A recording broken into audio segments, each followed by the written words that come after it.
अस्सलाम वालेकुम, कैसे हैं आप सब लोग। उम्मीद है खैरियत से होंगे। मैं भी खैरियत से हूँ।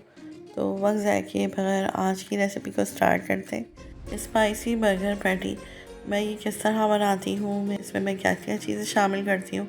तो चलें वीडियो में स्टार्ट करते हैं और देखते हैं कि इसमें मैंने क्या क्या चीज़ें शामिल की हैं और स्पाइसी बर्गर पैटी हमने कैसे बनाई। तो चलें फिर वीडियो को स्टार्ट करते हैं। स्पाइसी बर्गर पैटी तैयार करने के लिए मैंने चिकन ली है आधा किलो, वो भी बोनलेस बगैर हड्डी के। इसको मैं चॉपर में डाल दूँगी। साथ ही मैंने ना 10 हरी मिर्चें ली थी बारीक वाली, उसको मैंने ना डंडियाँ हटाकर वॉश करके वो भी शामिल कर दिया है।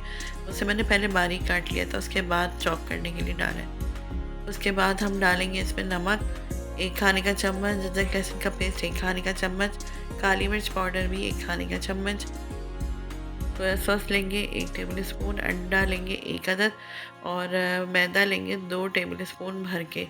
इन सब चीज़ों को डालने के बाद ना हम इसे पीस लेंगे बिल्कुल बारीक सा, बिल्कुल फाइन सा हम इसे पीस के तैयार कर लेंगे। अब यहाँ पर हमने एक बॉल में जो है ना आधा कप मैदा लेना है और आधा कप कॉर्नफ्लोर लेना है। इन दोनों को हम अच्छी तरीके से मिक्स कर लेंगे। इसमें हम डालेंगे पिसी हुई काली मिर्च 1 खाने का चम्मच, नमक लेंगे आधा खाने का चम्मच और आप चाहें तो इसमें पिसी हुई लाल मिर्च भी शामिल कर सकते हैं, लेकिन मैंने यहाँ इसमें शामिल नहीं की।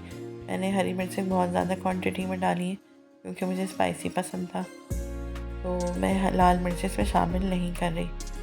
तो बस इसके बाद जो है ना हम इसमें पानी डालकर इसको गाढ़ा सा इसका बैटर तैयार कर लेंगे। बहुत गाढ़ा सा हमें बैटर बनाना है ताकि जब हम इसकी गोल पैटी बनाएं उसके बाद इसमें इसको डिप करें तो ये इस पर इसका कोड आराम से हो जाए। और ब्रेड क्रम लगाकर आप इसे एक तरफ रखते जाएं।